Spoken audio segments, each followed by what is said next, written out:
Assalamualaikum warahmatullahi wabarakatuh. Alhamdulillahi rabbil alamin, wassalatu wassalamu ala asyrafil anbiya'i wal mursalin. Nahmaduhu wa nasta'inuhu wa nastaghfiruh. Wa qala rabbi shrah li sadri wa yassir li amri wahlul 'uqdatam min lisani yafqahu qawli. Alhamdulillah, syukur kepada Allah Subhanahu wa taala kerana pada pagi ini dapat bersama. InsyaAllah pada pagi ini saya nak sambung perbincangan hadis yang berkaitan dengan takwa kepada Allah Subhanahu wa taala. InsyaAllah pada pagi ini kita akan sambung perbincangan pada hadis yang ketiga, mengikut urutan daripada tajuk takwa ini. Dan hadis ini merupakan hadis yang ke-71, mengikut urutan daripada awal kitab. Mengikut urutan daripada awal kitab. Dan hadis yang kita nak bincang pada pagi ini adalah hadis yang ke-71. An Ibn Mas'ud radhiyallahu anhu أن النبي صلى الله عليه وسلم كان يقول اللهم إني أسألك الهدى والتقى والعفاف والغنى. رواه مسلم. Diriwayatkan daripada Ibnu Mas'ud radhiyallahu anhu bahawa Nabi sallallahu alaihi wasallam ada bersabda, Allahumma, ya Allah ya Tuhanku, wahai Tuhanku, Inni as'alukal huda, sesungguhnya aku memohon kepada engkau al-huda, petunjuk, wat-tuqa, dan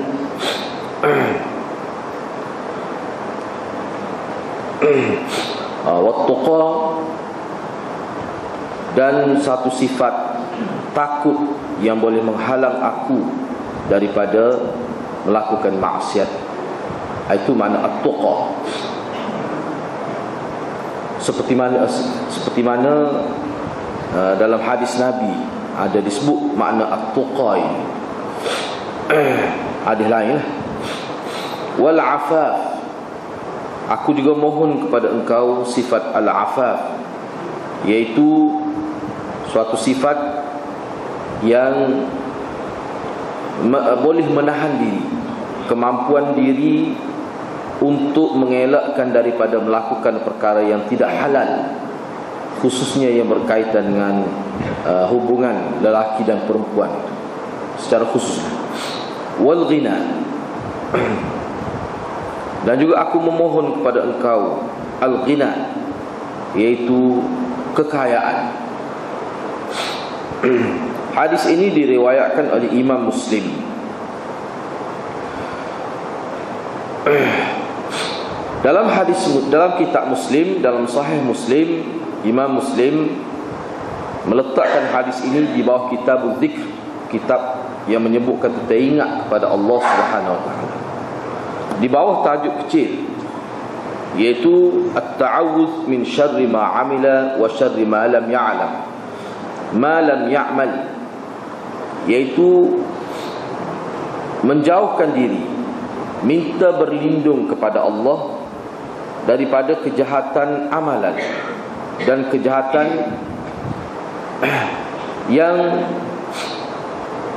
daripada kejahatan apa yang telah dilakukan dan kejahatan apa yang belum dilakukan. Jadi dalam kitab Muslim, Imam Muslim ada buat satu tajuk yang khusus dengan meletakkan hadis inilah, iaitu tajuk minta berlindung kepada Allah Subhanahu wa taala daripada kejahatan apa yang telah dilakukan. Boleh jadi sebelum ini kita ada melakukan perkara-perkara yang tidak baik. Perkara-perkara yang tidak baik ni kadang-kadang kesan dia tu lama. Kadang-kadang benda tak baik tu kita buat tu sudah 10 tahun, tapi kesan tidak baik tu masih ada. Kita minta berlindung dulu. Maknanya apa? Maknanya kita minta supaya Allah hentikan kesan buruk daripada perbuatan jahat yang pernah dilakukan. Jadi hak ni mana Imam Muslim buat tajuk yang khusus. Manakala ada amalan-amalan buruk yang kita buat, minta Allah hentikan kesal dia. Sebab kadang-kadang kesal itu lama. Kesilap langkah, kejahatan yang kita buat, kesal dia. Boleh jadi buat tu sebentar ya kesalahan tu, tapi kesal dia tu lama. Jadi kita minta supaya Allah hentikan, Allah sekatlah supaya tidak merebak kesan buruk daripada kesalahan yang dilakukan. Dan juga minta berlindung daripada kejahatan yang belum dilakukan. Jadi kalau tak buat lagi tu, minta Allah SWT sekatlah supaya tidak berlaku kepada kita amalan buruk, amalan kejahatan. Jadi di bawah tajuk ni, Imam Muslim dalam kitab dia mari hadis. Tapi Imam An-Nawawi rahimahullah letak hadis ni khusus di bawah tajuk takwa kepada Allah Subhanahu wa taala. Baik, dalam hadis riwayat Ibnu Mas'ud ini, Nabi sallallahu alaihi wasallam mengajar kita, mengajar para sahabat radhiyallahu anhum, dan mengajar kepada umat secara keseluruhannya beberapa perkara. Kalau dalam hadis ni secara khususnya 4 perkara ya Nabi sallallahu alaihi wasallam mohon, Allahumma inni as'aluka al-huda wat-tuqa wal-'afaf wal-ghina. Ya Allah, ya Tuhanku, aku mohon kepada Engkau petunjuk. At-tuqa, sifat takwa itu. Wal-'afaf, sifat afif. Wal-ghina, dan menjadi kaya. Di sini ada beberapa perkara secara ringkas lah, sebab kita perbincangan hari ini, sebab dia banyak juga hadis dalam tajuk ni. Jadi insya-Allah kita akan huraf berdasarkan kepada hadis-hadis yang dikemukakan oleh Imam Nawawi. Misal dalam hadis Nabi mohon petunjuk. Petunjuk di sini dengan erti taufik dan hidayah daripada Allah. Petunjuk yang dimaksudkan dalam hadis ini adalah disebut oleh ulama sebagai ad-dalalah wal irsyad. Jalan petunjuk.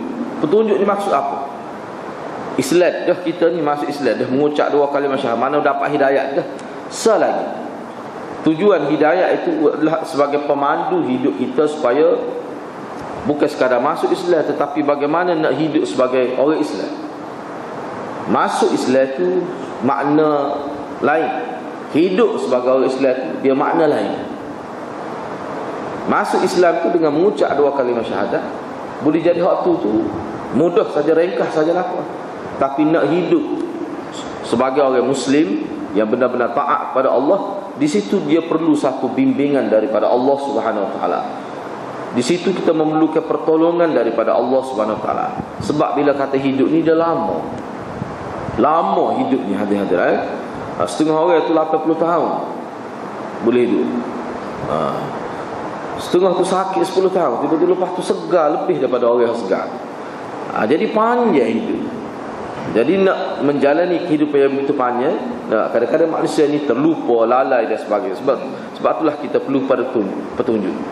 Yang kedua, manusia memerlukan kepada petunjuk ni kerana dalam kehidupan manusia ni dia berbeza-beza, berubah suasana, berubah keadaan, banyak perkara yang berubah.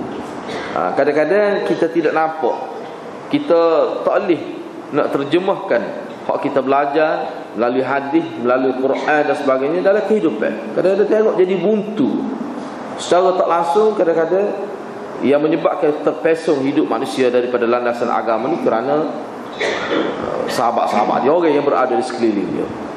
Kadang-kadang manusia ni boleh lupa pada agama Allah kerana ketika dia berada dalam keadaan terdesak.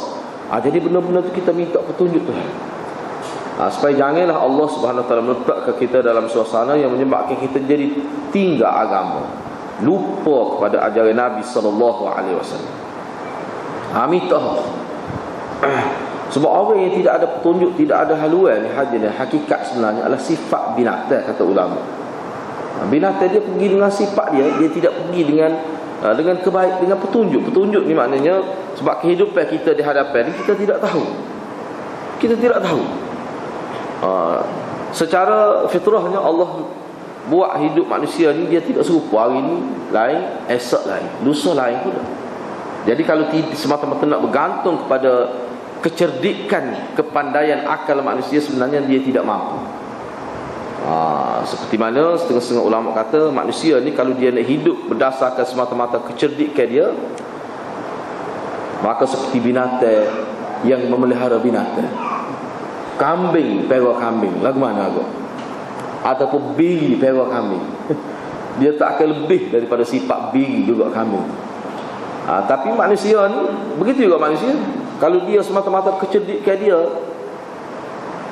nak jaga dia, dia tak mampu. Jadi secara hakikat kita boleh lihat mana fenomena ni. Misalnya kita kata di barat lah sekarang ni, cerdik tu sekarang ni kira paling bertamadun dari segi kebendaan, barat lah. Hebat dari segi banyak perkara, diperakui. Kita kena terima hakikat. Tapi dari segi kehidupan, dari segi kehidupan, bila dia tidak dipandu oleh agama yang benar, maka hidup dia kita tengok, kalau kita nak sebut kat letih lah kita ni, dengan pergaulan lelaki perempuannya, dengan Allah nilai, dia panggil dia ni, dia krisis nilai estetika dia. Ilmu jamal. Kalau dah lebak cantik sahaja, kalau kita nak pakai takrif barat, tu sahaja pun pening kepala. Pening kepala. Misalnya kita kata, contohlah ni, kalau kita baca buku-buku pemikiran barat lah, dia kata manusia ni, misalnya orang Islam kritik lah dia. Kenapa dia bukan sekadar mendedahkan aurat, tapi dia tunjuk semua aurat. Dia dilindungi oleh kerajaan, hubungan lelaki dan perempuan. Dia kata inilah kebebasan sebenar yang dikendaki oleh manusia. Kalau dah lebak mendedahkan aurat sampai dekat telanjang, bahkan dia mempertahankan amalan. Dia kata macam mana kalau kita nak tahu seorang itu cantik kalau kita tidak tunjuk.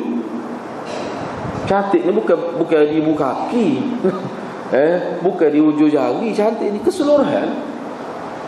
Sebab tu puak dia terima. Jadi benda-benda begitu sahaja kalau kita tengok teruk. Semua dia beri nilai. Nilai tu pada panggil dia, hak masyarakat terima, itulah nilai. Masyarakat terima, itulah nilai. Sebab tu nilai comel sendiri, nilai yang dikatakan manusia yang bebas, manusia yang cerdik, itu dia tidak sama di satu zon, satu kawasan, satu benua, satu daerah, tidak sama. Sebab dia berdasar pada penerimaan masyarakat itu. Itu cara pemikiran dia. Jadi kalau masyarakat terima, kita anggap itulah hak manusia nak ni. Dia kira begitu. Akhir sekali kita tengok sehingga teruk tak teruknya, sehingga kita kata ada kedai kopi lah, dia jual air mani. Terkejut kita tengok zaman internet ni. Siapa guru saya kata teruk gini mau masyarakat. Kita sekat teo lah kedai ni, ada jual lah untuk minum air mani. Kita kata kalau kita dengar apa kita tu cerdik tu masyarakat yang paling bertamadun sekali. Siapa begitu sekali. Jadi penilaian. Jadi kita minta petunjuk supaya jangan siapa. Benda ni kalau tidak ikut agama, dia sampai ke tahap tu lah. Dia nak nikmati sesuatu tanpa hak. Dia atas kepuasan sampai satu peringkat kita taksir, itu baru panggil puas sungguh. Mana kalau kita menikmati hubungan seks ni sampai peringkat kita,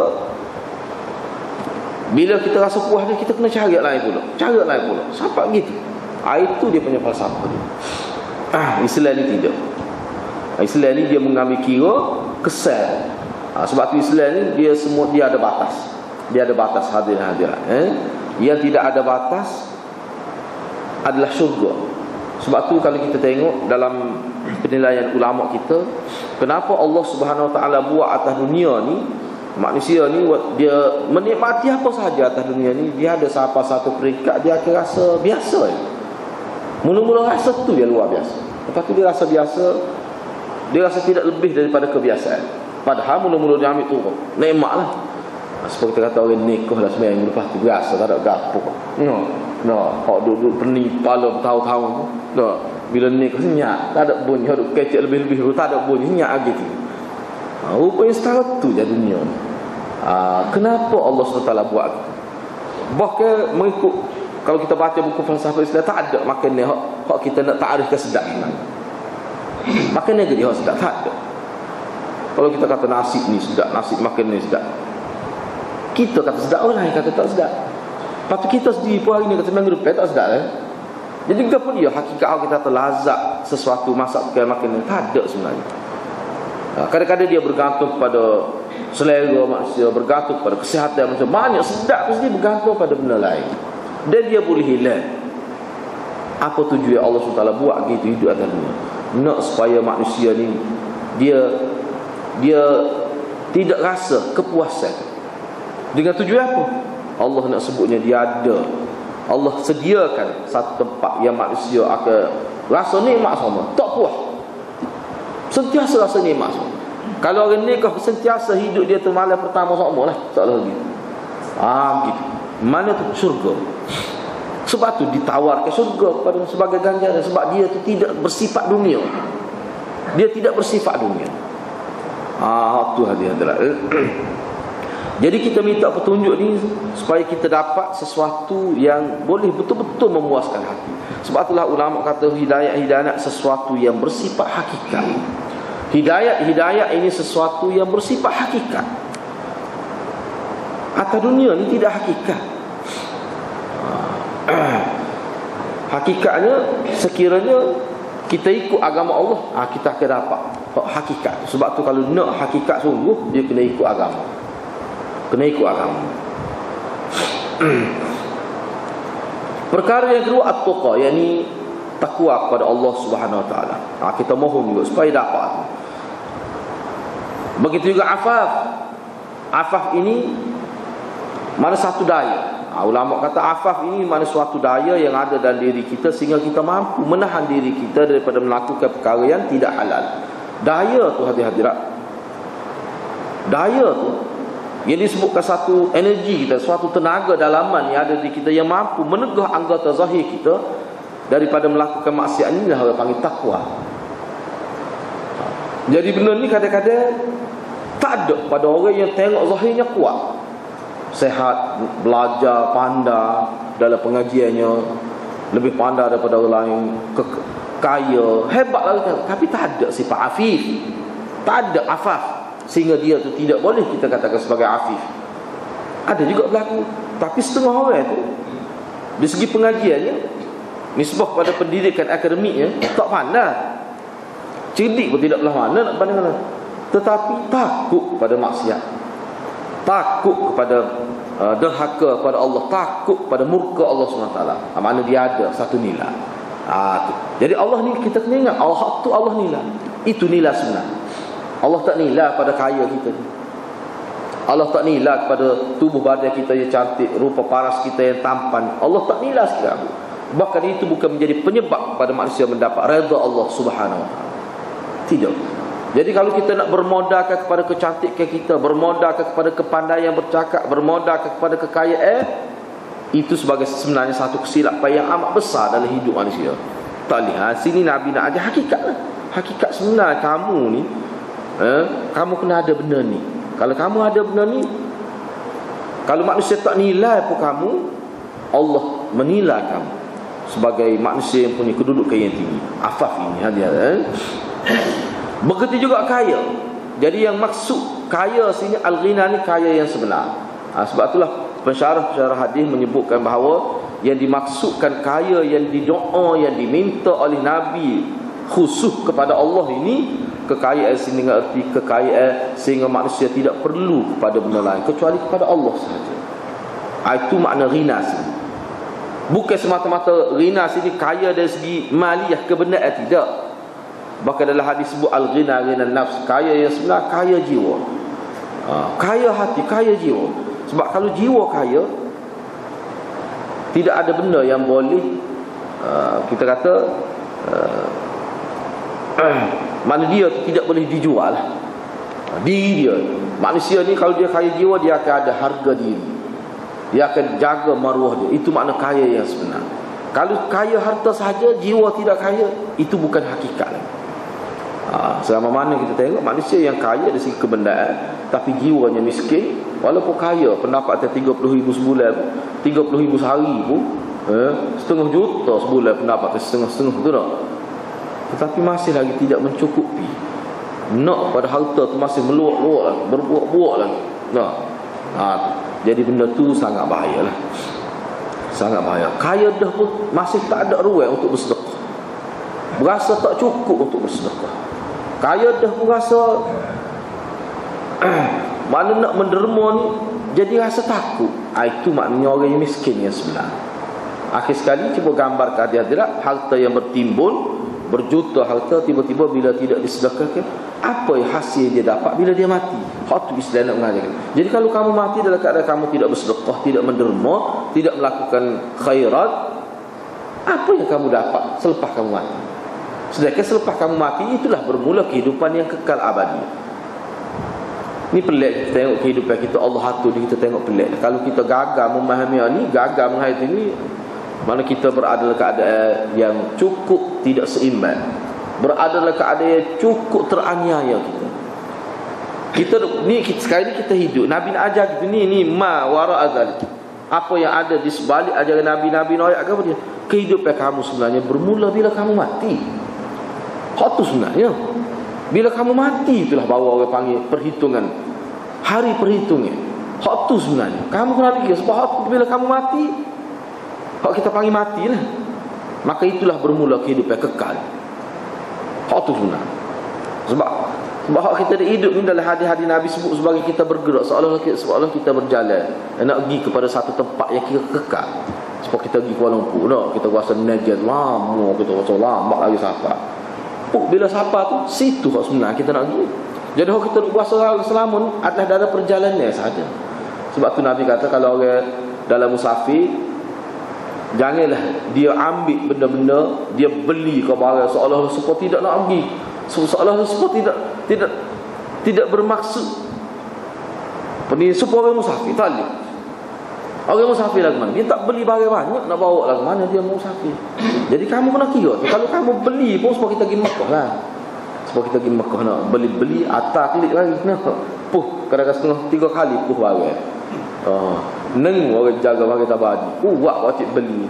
Ada baru 9,000 baru dah tu. Nak habis 14,000 buat bidih ni. Beli. Tu.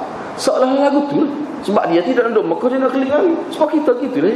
Bagaimana kita dalam perjalanan ni, kalau kita beli barang, kita ambil barang, kita nak hantar ke tempat hak kekal.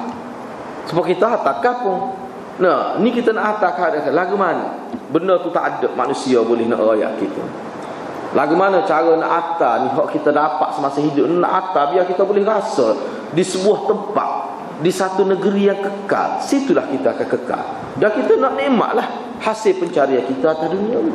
Ad-dunya mazra'atul akhirah. Nabi sebut dunia ni tempat kamu bercucuk tanah, kamu nak rasa hasil dia.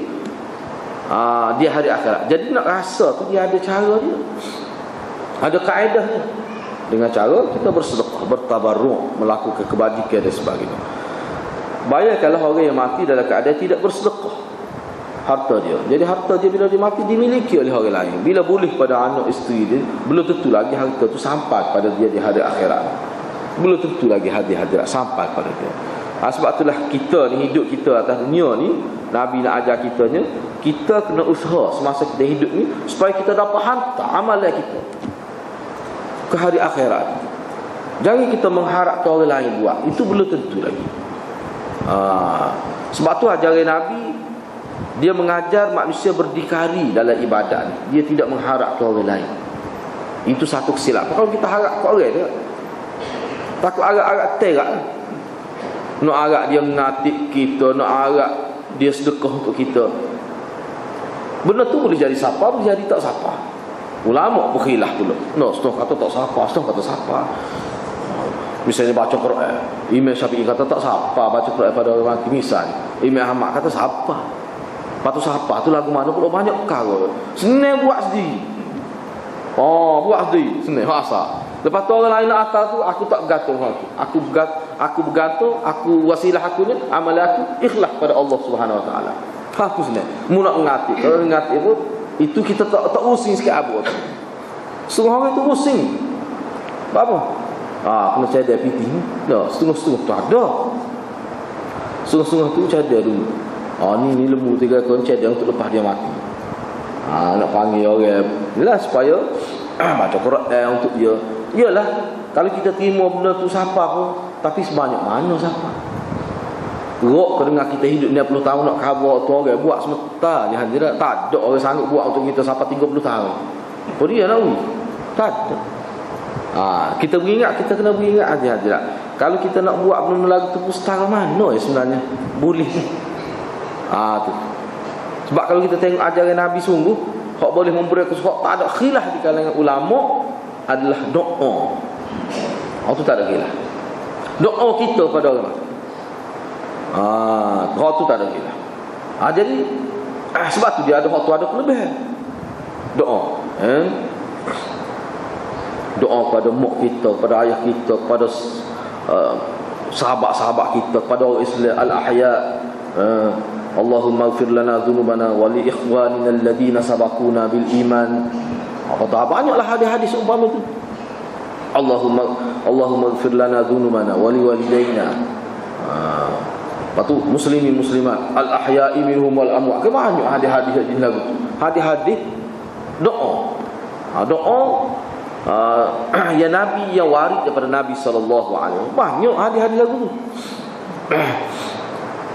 Jadi gitulah hati-hati lah. Jadi saya minta dia biar kita faham lah. Biar kita faham, janganlah kita mengharap bimbang takut mengharap pun jadi kurang ibadat masa kita hidup. Tu kita bimbang tahu gitu. Jadi kena beringatlah. Kena beringat. Sebab tu salah satu cara yang Nabi ajar kepada kita ni hadirat, mana kita kena jaga ku anfusakum wa ahlikum nar. Anak pinak kita, isteri kita, anak kita kena jaga balik. Sebab hal ni sebenarnya dia banyak memberi manfaat kepada kita selepas kita mati. Nabi sebut selepas kita mati anak pinak kita, ilmu kita, sedekah kita, Nabi sebut. Itu hadis. Idza mata an-nas inqata 'amalu illa thalathin. Bila mati seorang manusia, terputuslah amalan dia. Mana terputus amalan tu kalau tengok dalam syarah dia, makna tak siapa ada pahala dia kecuali 3. Hak siapa lagi? Nak ayatnya kelebihan hak 3 ni. Dalam hadis tu nak ayat kelebihan hak 3 ni. Walaupun dia mati, masih siapa lagi pahala? Gapo dia? Anak soleh. Waladun salihun yad'u lahu. Anak soleh yang sentiasa berdoa kepada dia. Tu. Jadi anak nak boleh doa pada bapa ni, anak yang cukup pendidikan, anak yang diberi pendidikan sehingga menjadi orang soleh. Itu ciri anak yang berdoa adalah anak yang soleh. Walaupun tak ngaji tinggi tetapi dia soleh. Kalau ngaji tinggi pun tidak soleh, tak siapa juga maksud tu. Tak siapa juga maksud tu. Lepas tu sedekah jariah kita kata. Sedekah jariah. Ya, sebelum tu mana ilmu yuntafi bih, ilmu yang bermanfaat. Mana ilmu yang kita curahkan, yang kita ajar, tak kira lah ilmu gapo, asalkan ada manfaat.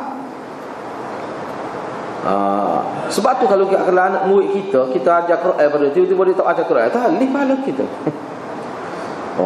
Anak murid malah laku. Yang aku tok guru. Tok guru ajar Quran jangan kira, tak siapa habis. Tapi dia tak baca. Tak baca belah mana? Tak halih. Baca saja Quran anak murid tu, baca saja. Boleh lalu pahala ke tu guru. Boleh lalu pahala ke tu guru. Anak murid tak baca, tak boleh mana. Sebab ulama kata suara sedap ni, suara sedap ni dia boleh pahala bila digunakan kepada agama. Kalau guna awak nyanyi, tak boleh pahala suara. Tapi suara sedap ni guna untuk baca Quran, guna untuk berceramah. Kalau suara sedap ni sebut biasa pun orang terima sebab suara sedap.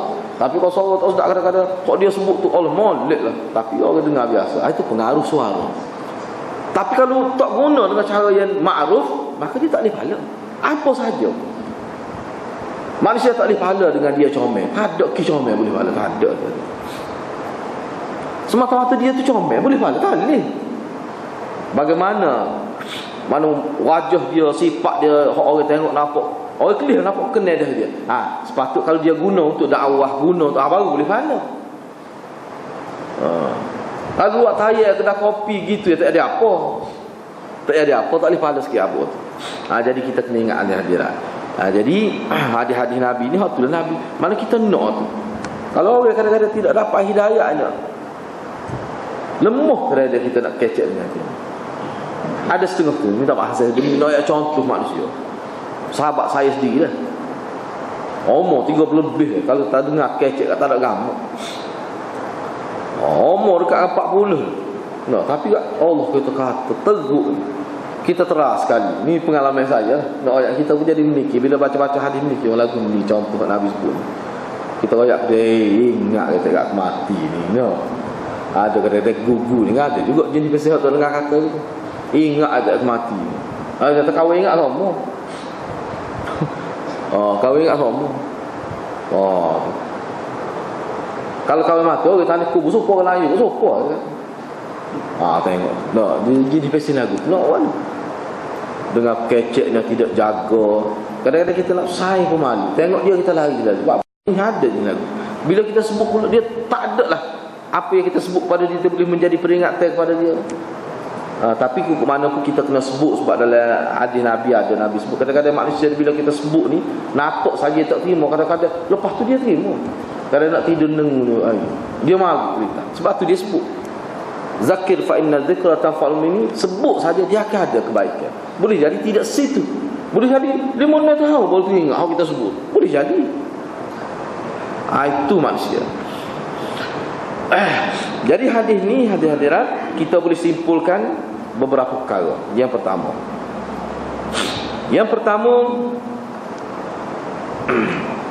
dalam hadis ini Nabi SAW nak mengajar kita supaya kita ni kena sentiasa rujuk pada Allah, sentiasa tunduk pada Allah SWT dalam semua keadaan. Semua keadaan kita kena kembali kepada Allah. Inna lillahi wa inna ilaihi raji'un. Semua perkara. Malah setiap kali kita nak buat apa-apa ni ingat Tuhan. Bila ingat Tuhan tu, situlah dia mari doa ni. Mari pengharapan. Macam-macam mari berkait dengan Tuhan. Hak tu yang nak. Hak tu lah orang zikir. Walaupun kita tidak kata la ilaha illallah, walaupun kita tidak kata Allahu akbar subhanallah, tapi nak buat apa saja ingat Tuhan. Ya Allah, mintalah berjaya. Minta dengan Allah Taala. Apa saja kita buat. Hak Tuhan nak. Hak zikir la ilaha illallah pun kena ada juga. Alhamdulillah, Allahu akbar. Hak tu kena ada juga tu. Tu. Jadi bagaimana kita nak latih diri kita supaya sentiasa ada zikir ni, ingat gapo-gapo khudu' ila Allah. Tunduk maknanya kalau masuk latih kita kat Allah nak kita sentiasa berlutut pada dia dalam apa saja kita buat. Tu sebenarnya. Itu maknanya kembali kepada Allah. Janganlah kita jangan sebab orang Islam kita ni kadang-kadang dia manusia dia ada kelemahan. Nampak ikut agama bila nikah. Nampak ikut agama bila akikah. Nampak ikut agama bila cukup tu. Jahil tak mana pun dia akan buat tu. Tak mari masjid pun dia akan buat tu. Kadang-kadang mari masjid tu silap itu. Nak ajak pergi cukup. Bahaya aku pintu lain. Balik orang tin. Kalau kita ni berat orang Islam ni. Toka. Kau tak rasa lagi. Itu kan nak ajak pergi cukup. Jadi benar-benar lagu tu hadirin dan hadirat. Maknanya tidak sepatutlah berlaku, tapi boleh berlaku. Maknanya kalau umat Islam ni lah, beberapa perkara, hari nikah, hari akikah, lepas tu ketika nak tahnik, mana sikit nak. Lepas tu sepena-sepena perayaan gitu ya. Jadi dalam setahun tu 5-6 kali dia rujuk pada agama. Patut lain kat dia tak ambil kira, ikut cara dia sendiri. Itu kebiasaan umat Islam gitu. Lalu ni kita tengok tu berat lah. Tak boleh lah lagu tu. Kita ni apa saja tak kira. Apa saja mesti berlutut. Istilah benar berlutut maknanya kita menyerahkan diri pada Allah. Sebab tu inna lillahi wa inna ilaihi raji'un itu mesti diaplikasikan dalam kehidupan keseluruhan. Bukan berkait dengan kematian saja, tidak. Yang kedua, melalui hadis ini kita dapat faham bahawa sifat perkara yang Nabi mohon kepada Allah, iaitu petunjuk, menjadi orang yang takut sehingga ketakutan itu mampu menyekat daripada dia buat maksiat. Yang ketiga al-afaf, iaitu ada kawalan dalam diri dia, ada kawalan dalam diri dia, tak ada satu tenaga untuk dia kawal diri dia daripada melakukan maksiat pada Allah Subhanahu Wa Taala. Ghina ni maknanya jiwa yang cukup, jiwa yang maknanya cukup masa sehingga dia tak perlu pada makhluk, dia hanya perlu pada Allah. Sebab tu setengah-setengah ulama kata kalau Nabi sebut al-ghina nafs, kaya sebenar, kaya jiwa.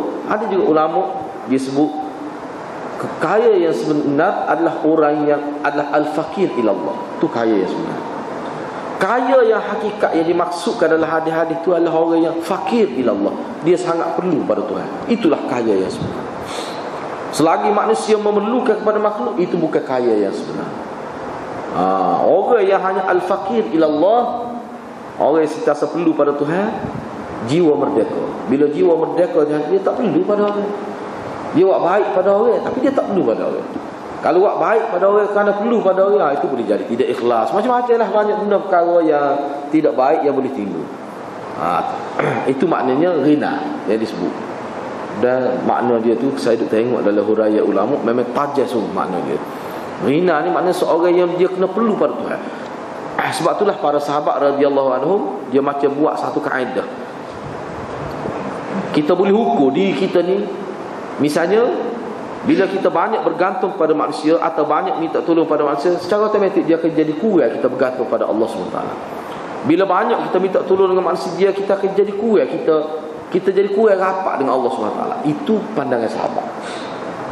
Sebab tu dia kata dia tak sih nak minta tolong dengan manusia dan benda hak kita kira perlu lah. Jangan mudah-mudah minta tolong dengan manusia. Kita kena banyak minta tolong dengan Allah SWT.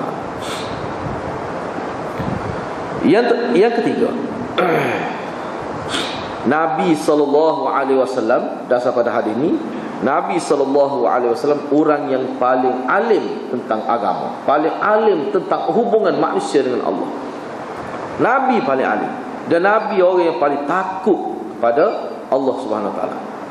Penting ni hadirat. Bila kita yakin Nabi ni orang paling rapat, paling tahu tentang hubungan kita dengan Allah, hubungan manusia dengan Allah, dan Nabi ni orang yang paling takut kepada Allah Subhanahu Wa Taala. Maknanya kalau kita nak hidup dalam keadaan bertakwa, bagaimana nak melatih diri kita jadi orang yang takut pada Allah? Tak dapat tidak kita terpaksa ikut cara Nabi.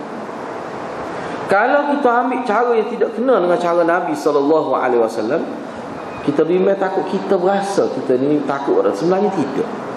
Sebab jalan itu tidak mengikut jalan orang yang paling takut pada Allah SWT. Kena beringat hadirat, kena beringat. Sebab zaman ni zaman fitnah.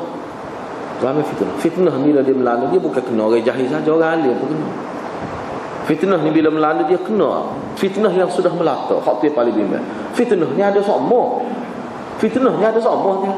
Tapi fitnah ni bila dia melata, kaqita'il lail, Nabi sebut dalam hadis. Fitnah ni Nabi kata akan kena umat aku. Tak tahulah kena tu berapa kali kena, tak tahu lah. Tapi akan kena. Bila fitnah tu fitnah yang melata, yang kena tu secara umum. Sehingga bila mari fitnah tu, manusia ni hilang, tidak ada kuasa nak menilai mana benar mana betul, mana palsu, mana yang hak, mana yang batil, tak boleh. Sehingga Nabi gambar dalam hadis, gelak tak gelak fitnah yang melanda manusia akan berlaku pada umat dia. Sehingga dia letak tangan dia di depan mata dia, dia tidak nampak bayangnya tangan dia, sah ke tangan, bayar tangan tak nampak. Tapi Nabi kata, sahabat Nabi tanya, "Patu kalau sekiranya kita berada di zaman itu, kita nak buat lagu mana?" Sampai begitu sekali fitnah gambaran yang dibuat Nabi kata, "Mu kena ikut sunnah aku. Alaikum bisunnati wa sunnatil khulafa'ir rasyidin." Mu kena ikut sunnah aku. Dalam riwayat lain,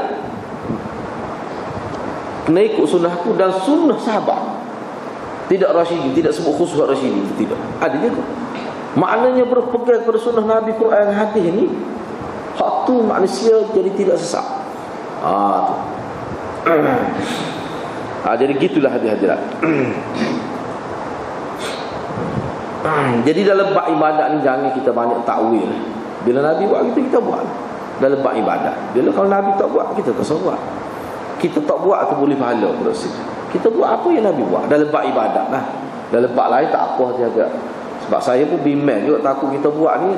Sebab kalau kita tengok sekarang ni saya ada masuk mesej dalam, kita pun senang juga semalam duk tengok kata berat juga isu ni lah, isu duk awal tahun ni macam-macam kita jumpa ni, kata tak lebih hadis ni, orang kata boleh, jadi kita cek pun cari tak jumpa, dalam kitab maudhu pun tak ada hadis tu misalnya adalah pandangan-pandangan ada setengah dalam kitab sebut yang ada sahabat doa awal tahun tu sahih setengah mana pun tidak dipastikan lagi. Kalau tentunya tak ada riwayat sahih.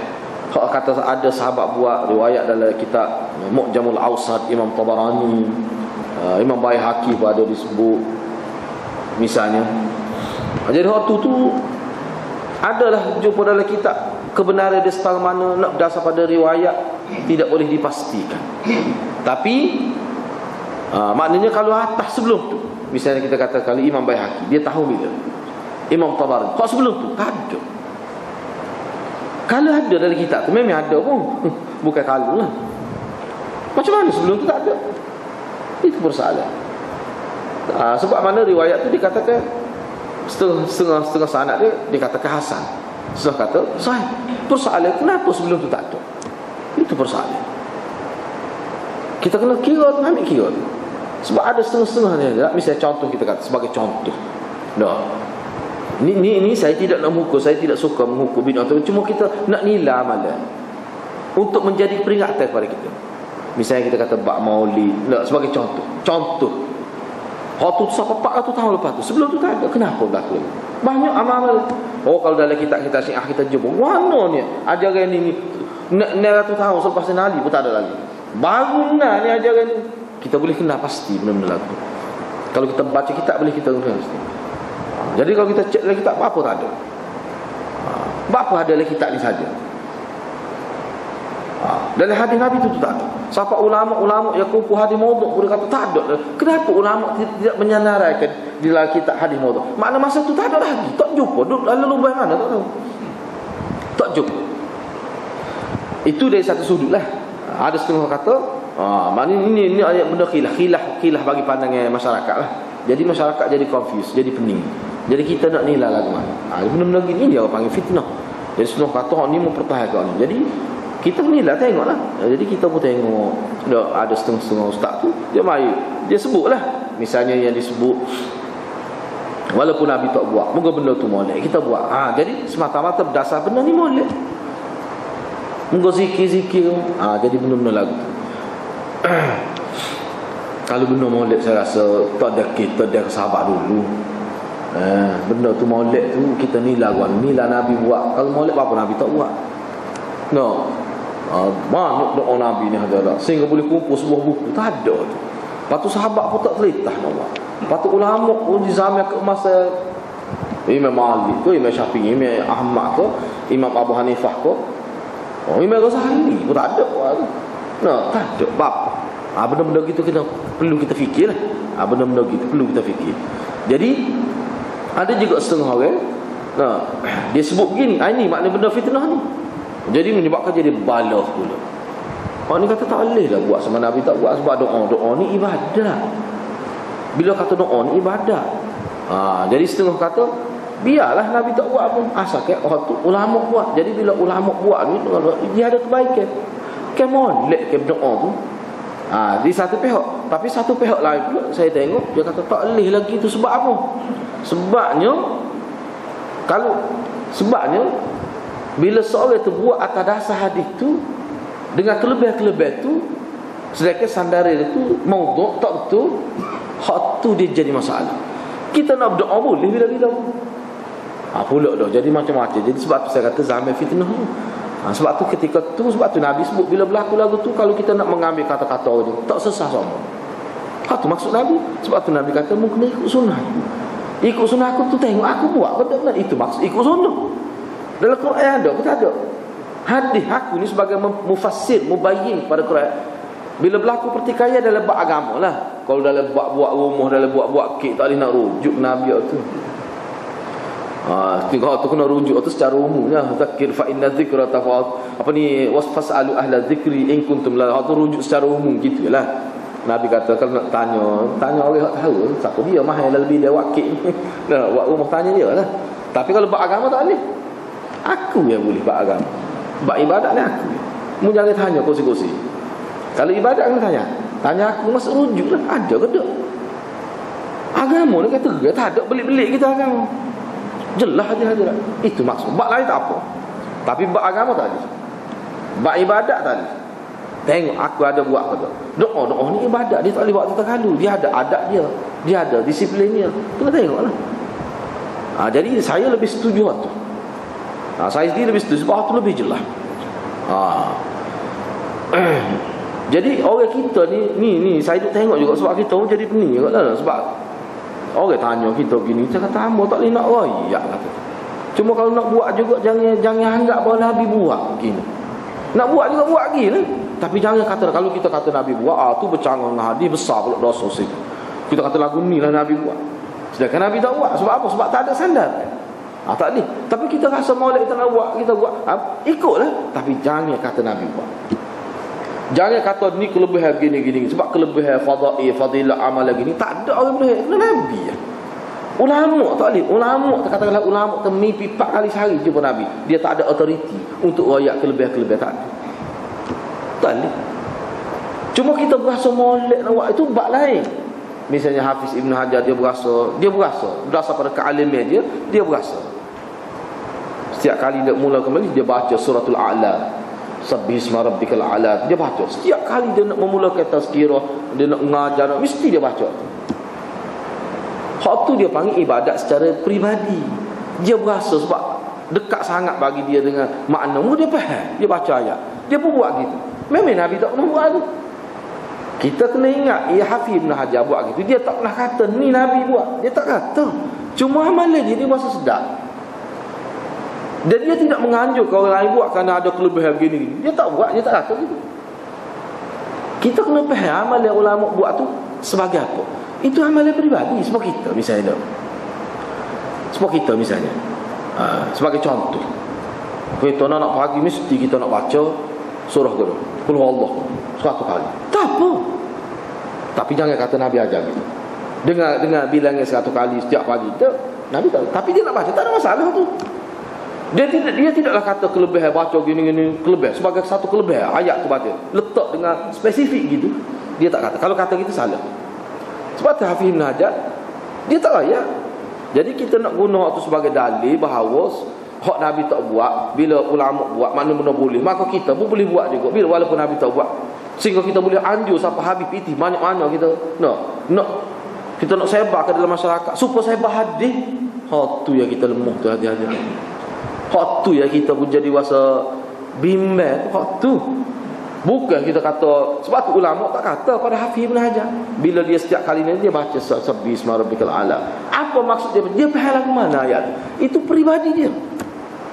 Kita tak pernah jumpa dalam kitab Hafiz Ibn Hajar kata mu baca gini kelebihan gini. Oh, kalau Hafiz Ibn Hajar dia tidak jenis lagu tu Amirul Mukminin fil hadis. Tu Hafiz Ibn Hajar. Jangan kita kecek terlalu.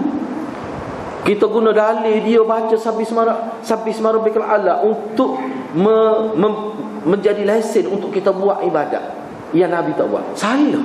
Istinbat yang sangat salah. Tak betul sikit rabuk tu. Kita tidak nafi, zaman Nabi ada berlaku sahabat baca qul huwallahu sama dalam sembahyang, baru dia baca surah lain. Lepas baca Fatihah, dia baca qul huwallahu, baru dia baca surah lain. Cuba tengok sahabat lagu mana sahabat buat. Bila dia tengok sahabat ni buat gini semua, dia duduk puati. Dia pegang Sayyidina Umar sendiri. Berapa buat kerja lagu? Ada ke Nabi bila semaya baca qul huwallahu sama baru baca surah lain? Dia kata sahabat tu dibawa dengan Nabi ada. Dibawa pergi jumpa Nabi sallallahu alaihi wasallam. Nabi kata apa buat lagu ni? Nabi tanya, aku tak ajar. Dia kata saya berasa saya sangat pada Allah. Sebab dia faham qul huwallahu tu apa dia, makna dia apa dia, kaitan dengan perubahan masyarakat Arab jahiliyah jadi Islam dengan qul huwallahu tu lah. Itu hakikat orang panggil hakikat agama ni. Setan pun takut ayat tu. Atu pun takut ayat tu. Orang tak takut tu bab lain lah. Tapi makna jin pun takut ayat tu. Nabi kata tak apalah, kamu akan bersama dengan apa yang kamu suka. Kamu mana dia saya pada Allah sampai pekat mati. Sebab kalau Allah tu ayat khusus sebut tentang zat Tuhan, hakikat la ilaha illallah. Maknanya waktu tu tak jadi bila alah bukan Nabi ikrar. Walaupun Nabi tak buat, Nabi kata tak apa, boleh buat. Lepas tu kalau kita buat, siapa dia nak kata gitu? Tak apa buat, siapa dia nak kata? Nabi mati je. Maknanya fenomena tu tak akan berlaku dalam zaman kita sebab Nabi sudah wafat. Jadi kita nak dalih waktu bahawa tak apa, tu tak kena. Dia gini hadirat kita pun terima benda-benda. Ni bab ibadat. Jadi saya bimbang takut kita buat takut saja bimbang tu lah. Sebenarnya benda lain banyak lagi yang kita tak buat hak jelas daripada Nabi. Tu bimbang.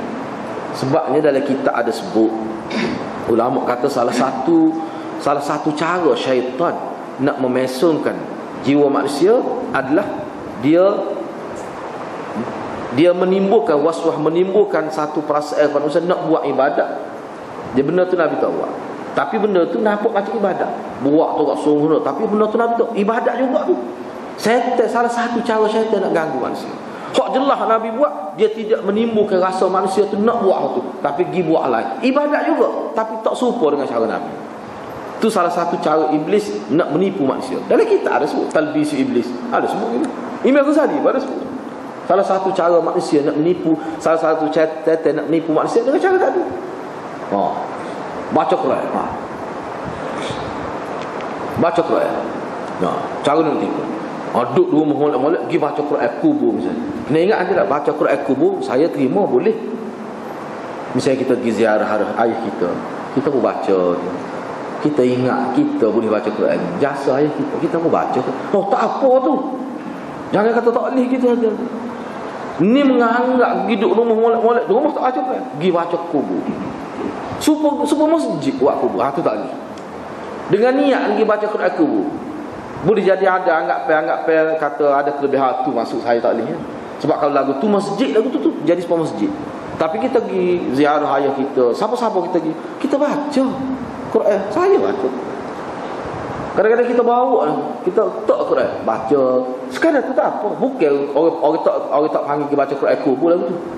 Kita pergi ziarah ayah kita. Memang gitu pun. Masa saya belajar hadis pun, saya tanya tok guru, dia kata, hak tu orang tak panggil. Hak Nabi kata la taj'alu qabri masajida, tidak termasuk lagu tu. Sebab kita mari masjid kan, memang niat nak baca Quran tu masjid pun ada kelebihan. Memang sesuai lah masjid pun tempat ibadat, tempat ibadat. Kubur bukan tempat ibadat, tempat tanya orang mati. Orang kena faham tu. Jangan kita ingat bila pergi kubur tak boleh nak baca, pergi doa saja, tak boleh baca Quran. Kuah-kuah dah baca lagu negara ku. No, misalnya kubur. Tak boleh kita silap. Jangan silap faham. No, kata dia tak boleh membaca kalau Allah kubur. Tak betul tu. Boleh, cuma dah betul tadi. Orang panggil masjid kalau tu. Masjidnya khusus pada Nabi tak jadi macam masjid. Hak tu Nabi tak tahu. Hak tu Nabi tak tahu. Jadi jangan silap faham. Jadi kita ni kena faham molek. Sebab tu nak faham tu kena tengok hadis-hadis Nabi sallallahu alaihi wasallam. Gitulah hadis-hadis lah. Jadi bimbang juga saya tu bimbang. Sebabnya takut kita jadi, kalau kita guna kaedah ni hadis-hadis tak apa. Tak apa sebab benda-benda kita buat. Dia akan berlaku lagu mana? Sebab kita tengok dah kesan dia. Dia akan berlaku mana umat Islam ni dia jadi macam tumpu tu. Tu buat tak tinggal, tu tak tinggal, tak tinggal. Seolah-olah tu dia gini. Kita kena faham dia banyak benda-benda berlaku. Saya duduk perhati. Saya duduk perhati tengok. Sebab lah ni berlaku pro kontra, berlaku perbalahan, berlaku pertikaian, berlaku perdebatan, berlaku pertembungan. Setengah-setengah amalan masyarakat kita nak ada hak ni kata boleh. Jadi kita duduk di tengah-tengah ni, kita nak nilai lagu mana? Kita nak nilai lagu mana? Kalau kita nak terima pandangan ni, atas apa kita terima? Kalau kita nak terima pandangan atas rasa tu, tu. Jadi hak tu masyarakat payah. Bagi masyarakat awal, dia jadi pening kepala. Sebenarnya benda ni ada kesan buruk dia. Tu saya bimbang. Kesan buruk dia ke dia. Jadi masyarakat jadi peniakiz sekali. Tak sabar ni. Tak sabar apa. Tak sabar. Akhir sekali dia kata, "Gapo dia sebenarnya? Mengaji lagu mana? Dia pertikah pula bobol ni. Apa jadi khilaf dalam benda ni?" Hak mana som tu? Hak ni pun hebat juga ni. Hak ni pun panggil doktor juga ni. Hak ni pun doktor juga ni. Doktor bidang agama berlaku, bertembung. Masalah-masalah amalan biasa gini. Lagu mana? Tak sakit pada orang kampung. Sakit kepala je tak. Saya pernah pergi ke satu tempat. Ni 31 bulan ni khusus tentang hakikat ibadah. Nak hurah lagu mana? Tak tahu tu. Satu program besar lah. Hakikat ibadat lagu mana dalam agama. Jadi lagu mana kita nak bui masyarakat tu faham. Ni doktor dah lebih dari agama. Ni lebih dari agama. Balok. Gak sampai lah ni hadirat. Orang-orang tua, golongan tua ni pun jangan teman main internet lah ni. Sama anak dia kata jangan tu pergi rumah lah ni. Sebab reti main internet ni. Macam-macam je. Macam-macam tanya. Apa kemarin dulu tu Abu Musa. Kita pun tak pernah telefon. Kata awak boleh, Pak Cik boleh mana awak telefon saya? Ada, saya kata tanya. Tanya belum lagi. Dia kata sakit kepala Pak Cik dia tu. Tengok, dia tengok dalam internet. Adalah isu dia, orang ni kata gini, orang kata gini. Patut manusia ni nak bakar ni. Tu masalah pening. Ki maklumat. Ki maklumat. Maklumat kata. Jadi lagu mana kita nak buat? Situlah hadis-hadis maksudnya. Sebab itulah hadis-hadis Nabi ni, Nabi ayat dah. Nabi kata bila berlaku pertemuan lagu tu, nak rujuk lagu mana? Nak rujuk pada ulama. Ulama ni kata lagu lain. Nak rujuk mana? Rujuk Nabi. Rujuk Nabi. Dah lah duduk bala-bala Nabi kata lagu mana. Tu. Dia kena main lagu tu. Nabi kata lagu mana? Kena rujuk ke Nabi SAW. Baru selesai masalah dalam bab ibadat. Bila cari tak jumpa, maknanya benda ni tak ada asal. Bila tak ada asal, maka kita di situlah kita kena bincanglah. Gitulah dia sebenarnya. Jadi masalah yang timbul sekarang, ia jadi masalahnya sebab tak setinggal amalan tu. Tu bila tak jumpa kau mana cari dia korek je akhir sekali tak ada. Benda ni molek. Benda ni molek, tak ada benda tak molek. Baca Quran. Semaya Jumaat benda tu molek. Memang ada asal dalam agama belaka tu. Ya, tu ada asal dalam agama. Orang masuk pun kalau ada bahan capur tak kena, tak jadi masukkan. Orang panggil dah nak kau bunyi din itu. Ada tak kena ada tu. Dia benda gitu kita kena faham. Jadi saya lebih tengok gitu. Jadi kalau kita tidak tengok lagu tu hadirat, dia akan jadi sikit lagi banyak lagi pertemuan akhir sekali kesal dia ke dia. Orang akan tengok agama ni ke boleh nak kira. Orang kampung boleh kira. Orang cerdik di universiti akhir sekali dia anggap agama ni lagu ni agama. Dia panggil akhir sekali dia panggil ni pokok konservatif. Konservatif. Ni pokok yang luput tarikh. Dia akan panggil, dia akan cemuk pada agama. Akhirnya akan jadi lagu tu. Hak tu yang kita bimbang. Sudah berlaku dah lah ni. Kita kena ingat hati-hati. Hak Nabi sebut ni dah, lari sikit daripada hak Nabi, dia akan ada kesal. Boleh jadi kesal fitnah tu tidak kena kita, kena pada anak-anak kita di universiti yang dia berfikir bebas ini. Anak-anak kita berfikir bebas. Cuba tengok dalam forum-forum, dalam FB ni kita kata pelajar-pelajar universiti. Cuba tengok pemikiran dia. Kadang-kadang dia pening dengan orang-orang agama ni. Duk baluh dalam benda-benda lagu ni. Jadi lagu mana kita nak beri satu. Sebab tu sini hati-hati perlu pegang pada hadis Nabi. Nak beri kaedah. Agama mana dah pelajar-pelajar mesti kata pening agama tak boleh pegang, tak tahu nak pegang mana.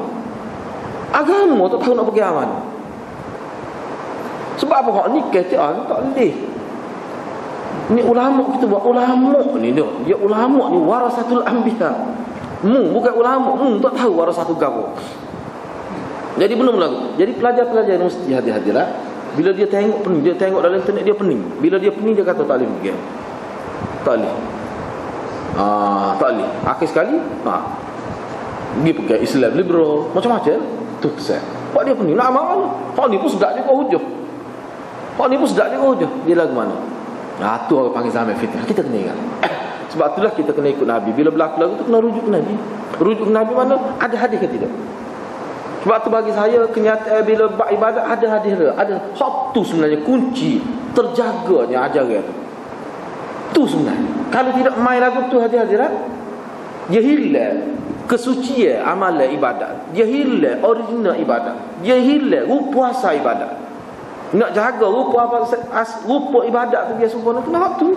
Ya ada kan Nabi buat. Memang kena lagu tu. Jangan kita kata sikit-sikit tak serupa Nabi. Sikit-sikit tak serupa Nabi. Memang dia kena lagu tu. Pasal ibadat. Nak buat mana? Cuba tengok sahabat-sahabat Nabi. Tak serupa sikit je. Bapa buat lagu. Dia pegang lalu jumpa Nabi. Tu cara nak jaga. Sebab dia kena serupa. Bab ni dia kena serupa. Ada setengah bab tak apa tak serupa. Tapi bab ni tak boleh kena serupa. Kena beringat je. Takut dah habis pitih puluh-puluh ribu tak jadi apa satu. Kita bimbang tu ya.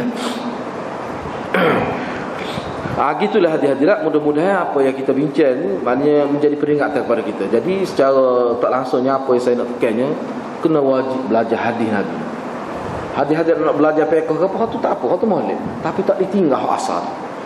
Sehingga ada setengah-setengah ulama dalam kitab-kitab baru ni dia melahirkan kebimbangan. Umat Islam ngaji fiqh tapi ngaji fiqh tapi tidak melalui cara hadis. Maksud saya begini, kita boleh belajar kitab-kitab fiqh, tetapi jangan tinggal kitab asal. Dalam kitab fiqh memang disebut ni adalah kitab Bukhari. Jadi kalau kita tidak mengaji kitab Bukhari tu, hak fiqh ni kena ngaji.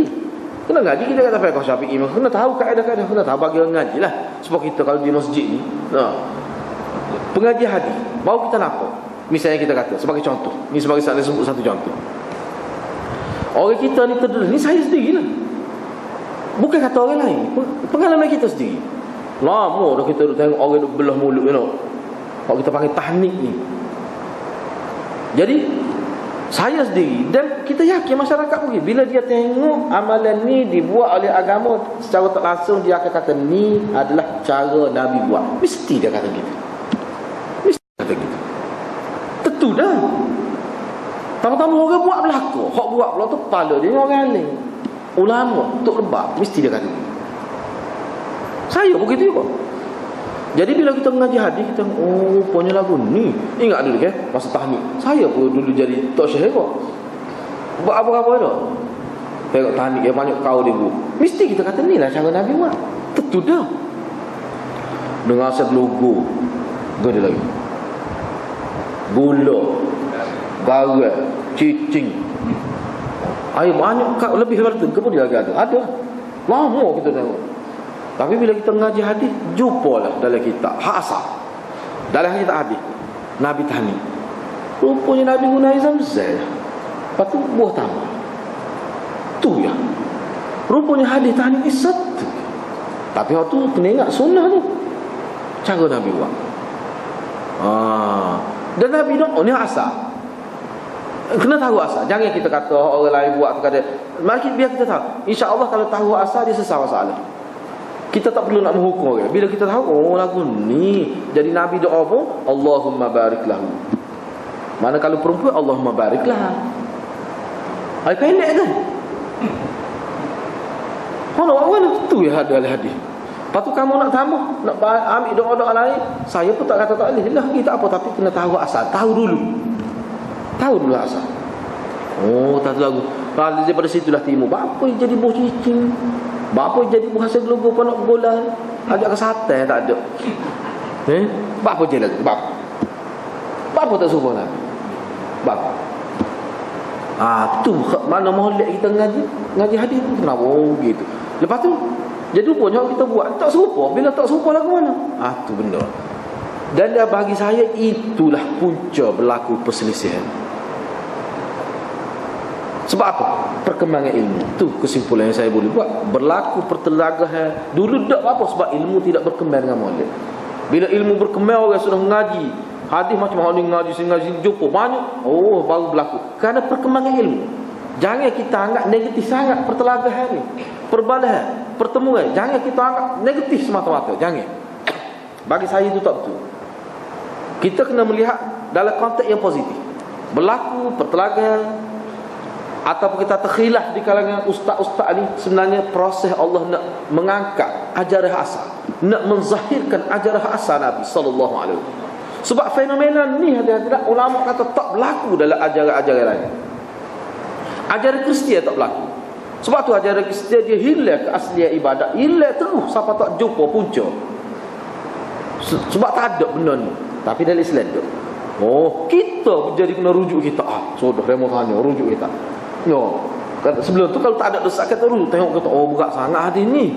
Nak aku mana perawi yang dipetik kata berat sangat hadis ni. Apa tu kira orang tanya? Nak boleh orang tanya tu timbul pertelagahan dulu. Hak ni kata gini, hak ni kata gini. Jadi bapak ustaz pun dengar sudah kerja. Apa kat cara lagi kita? Ilmu dia berkembang dengan cara tu ada. Salah satu cara. Kena tak? Mana kita jangan tengok secara negatif saja. Jangan kita duk kutuk ustaz ni, ustaz pondok, apa jahil. Tak kena, jangan kecek gitu.